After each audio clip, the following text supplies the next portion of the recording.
بسم اللہ الرحمن الرحیم۔ السلام علیکم۔ امید ہے سب خیریت سے ہوں گے۔ اگر مچھلی کھاتے وقت کانٹا حلق میں پھنس جائے تو ایک لیموں کا رس نکال کر متاثرہ شخص کو پلا دیں۔ چند منٹ بعد کانٹا گل کر اندر چلا جائے گا۔ مرچیں کاٹنے کے بعد ہاتھوں کو جلن سے بچانے کے لیے ہاتھوں کو ٹھنڈے دودھ میں ڈبو دینے سے جلن ختم ہو جائے گی۔ شیشے کے ٹوٹے ہوئے گلاس کے چھوٹے ٹکڑے اکثر فرش پر رہ جاتے ہیں۔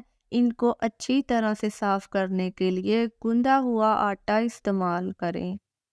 شہد کی مکھی کا کاٹنے کا درد زیادہ ہوتا ہے۔ ایک پیاز کا ٹکڑا لے کر متاثرہ جگہ پر رگڑیں، اس سے آرام محسوس ہوگا۔ گاجر اور مولی اگر مرجھانے لگے تو انہیں پانی میں ڈبو کر ریفریجریٹر میں رکھ دیں۔ یہ آپ کو ایسے ملیں گی جیسے تازہ ہوں۔ شہد کو پانی میں ملا کر زیادہ سے زیادہ استعمال کرنے سے مثانہ اور گردہ کی پتھری کو توڑتا ہے۔ انتہائی لاجواب، آسان اور سستا ٹوٹکا ہے۔ مستقل مزاجی سے استعمال کریں۔ ڈبے کی تہہ میں بٹر پیپر رکھ کر بسکٹوں کو رکھیں تو وہ زیادہ دیر تک تازہ رہیں گے۔ سیب کی سطح پر اگر لیموں کے قطرے لگا دیے جائیں تو وہ ایک طویل مدت تک تازہ رہتا ہے اور براؤن نہیں ہوتا۔ بادام کے چھلکے آسانی سے اتارنے کے لیے انہیں 15 سے 20 منٹ کے لیے گرم پانی میں رکھ دیں۔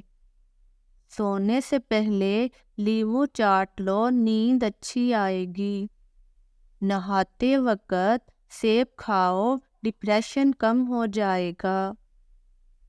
اگر مرچ تیز ہو جائے تو ایک پیاز براؤن کر کے اخبار پر پھیلا دیں۔ تھوڑی دیر میں خستہ ہو جائے تو ہاتھ سے کچل کر سالن میں ڈال دیں اور ایک لیموں کا رس ڈال دیں، مرچ کم ہو جائے گی۔ روٹی نرم اور پھولی ہوئی کھایا کرو، کمر کی چربی اور پیٹ کی چربی کبھی بڑھے گی نہیں۔ چہرے پر زیادہ خشکی رہتی ہے تو دہی میں 2 عدد چنے پیس کر روز لگائیں۔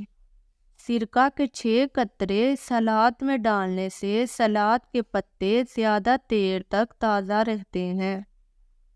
جن لوگوں کے پاؤں میں پسینہ بہت آتا ہے وہ جوتے پہننے سے پہلے پاؤں کے تلووں پر پھٹکری پیس کر لگا لیں تو پاؤں میں پسینہ نہیں آئے گا۔